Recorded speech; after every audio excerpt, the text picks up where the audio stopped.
Muy buenas noches. Segunda parte de la entrevista con Monseñor Luis José Rueda, arzobispo de Bogotá y primado de Colombia. Desde la noche anterior estábamos hablando con él sobre la vida de Jesús hombre. Monseñor, muy buenas noches, gracias por aceptar esta invitación. ¿Por qué, Monseñor, Roma sentía que Jesús, el hombre, era una amenaza y ordena su ejecución? ¿Por qué?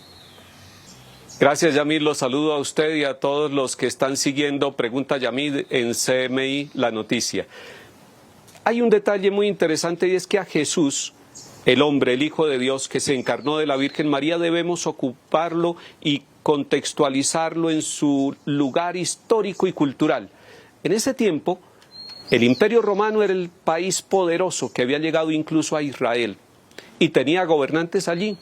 Tenía a Pilatos, a Herodes, eran como unos delegados provinciales que tenían allí que gobernaban.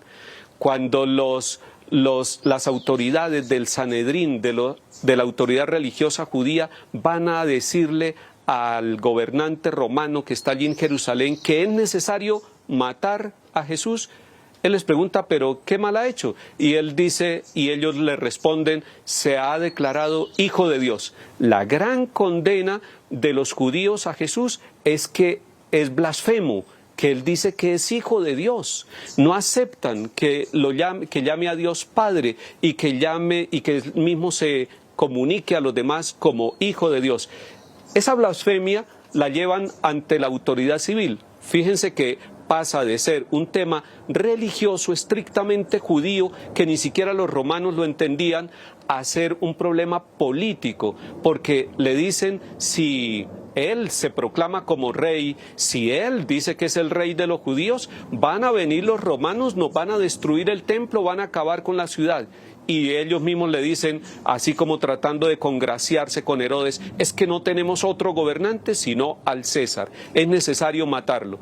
Después Herodes trata de salvarle la vida, Poncio Pilato trata de salvarle la vida a Jesús, porque dice, bueno, por Pascua ustedes le dan la amnistía a uno de los prisioneros, pues tengo aquí a Barrabás, que es acusado de homicidio, y tengo al que ustedes llaman el rey de los judíos, ¿a quién quiere que le suelte? Y la turba, la multitud grita, a Barrabás, y dice, ¿y qué hago con este que es el rey de los judíos? Y le gritan con más fuerza, crucifícalo, crucifícalo. Fíjense cómo se fue convirtiendo de un tema religioso en un tema político. Y Monseñor, ¿por qué adoptó el pueblo judío esa actitud contra Jesús? Hagamos una aclaración, no es todo el pueblo judío, es un grupo. Recuerde usted que los judíos pobres, los sencillos, los de Galilea, los del norte de Israel, que eran conocidos como los infieles, aquella parte que no era tan religiosa, y los de Samaria, lo acogen, lo reciben, lo acompañan, y en el ingreso a Jerusalén, los pobres, los niños, los sencillos dicen, Hosana, bendito el que viene en nombre del Señor. Pero hay una minoría que manipula, que tergiversa la historia, que lo hace ver como un peligro político, y él realmente lo que estaba era revolucionando la religión y poniéndola al servicio de los pobres, de los pecadores, de los excluidos, y entonces manipulan todo por celos religiosos, le hacen ver el temor a Poncio Pilato, Pilato se llena de miedo ante lo que le están diciendo y termina sin quererlo, sin estar convencido, sin haber encontrado delito en él, termina condenándolo a muerte. Y la muerte más ignominiosa del tiempo de Jesús era sacarlo de la ciudad, y fíjese que lo llevan al Monte Calvario y crucificarlo. Así morían los peores delincuentes en el tiempo de Jesús. Él, dice la palabra de Dios, se hizo un maldito para salvarnos a nosotros, para darnos amor. Y miren cómo termina muriendo, termina perdonando. Padre, perdónalos, no saben lo que hacen. Monseñor, ¿en dónde estaba José? ¿Por qué no aparece en el momento de su muerte? ¿Por qué él desaparece de la vida de Jesús? ¿Por qué? Realmente los evangelios, Yamid, no nos cuentan mucho de San José. pocas palabras, los 4 sueños, es obediente totalmente a la voluntad del Padre. Él al comienzo no comprende qué es lo que pasa en su amada doncella, que es la Santísima Virgen María de Nazaret, que está esperando un hijo y ellos no han convivido. Entonces de José se nos cuenta muy poco, pero es suficiente para decir que era el hombre casto, que era el hombre obediente, que era el hombre valiente, que era el hombre de la ternura, el hombre custodio elegido por Dios, no cualquiera, elegido para custodiar los 2 amores de Dios, la Santísima Virgen María y el niño encarnado, el Emmanuel, el Dios con nosotros.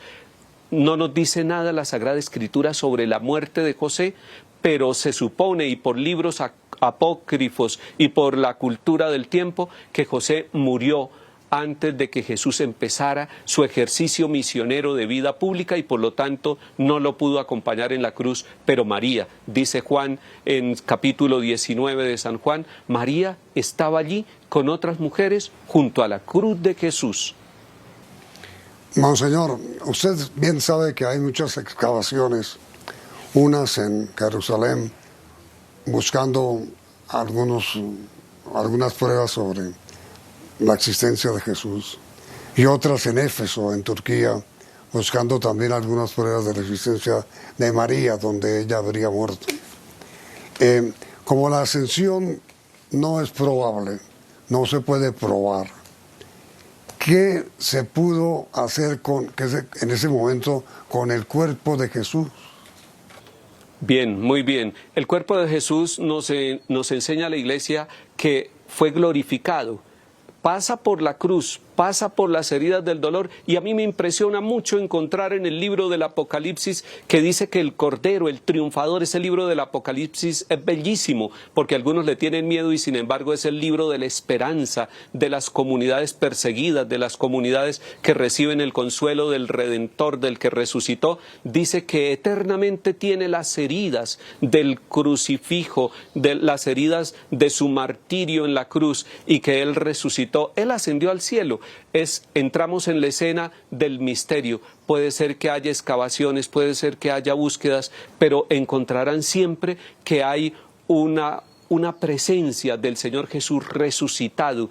Tanto que después estos pescadores cobardes se vuelven valientes proclamadores del Evangelio, y eso sucede porque tuvieron la experiencia del resucitado, y la experiencia del resucitado entra en la línea y en la escena del misterio, de la profundidad, de un misterio que no es algo miedoso, sino el misterio del amor, el misterio de la vida plena, el misterio del plan de Dios, el misterio de la resurrección. El único que ha resucitado es Cristo Jesús y sigue viviendo en cada uno de nosotros.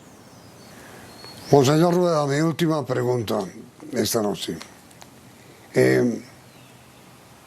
¿Cómo fue que un hombre joven, 33 años, pobre, el más pobre, logró romper en 2 la historia de la tierra, antes de Cristo y después de Cristo? Sí, Cristo rompe la historia y la lleva a plenitud. Por 2 razones, Yamit, para responderle de una manera sencilla, pero a la vez profunda. Cristo rompe la historia en 2 por la manera como amó, como vivió, como murió. Todo bajo el signo del verdadero amor, y el amor hace inmortal. Pero además, porque resucitó, y es el único que ha resucitado. El día que resucite un poderoso, un grande de la historia, ese día tendríamos que decir, se parte nuevamente la historia. La historia se parte con el signo de la vida, con el triunfo de la resurrección, y eso nos lleva a vivir en la esperanza. Que los pueblos de Colombia, azotados por la guerra y la violencia, también puedan sentir que estamos en la historia de la vida, en la historia de Cristo que resucitó. Monseñor Luis José Rueda, arzobispo de Bogotá y primado de Colombia, ha sido muy grato hablar con usted estas 2 noches. Muchas gracias por haber aceptado su invitación. Muy amable, Monseñor. Y pedimos para todos nuestros televidentes, con todo por gusto, supuesto, Yamid, para mí y los míos, su bendición. Yamid, que el Señor lo bendiga a usted, su familia, su equipo de trabajo y a toda Colombia, en el nombre del Padre y del Hijo y del Espíritu Santo. Amén. Mil gracias, Monseñor. Y a ustedes, televidentes, gracias también por la sintonía y los invitamos a seguir aquí en Noticentro 1, CMI.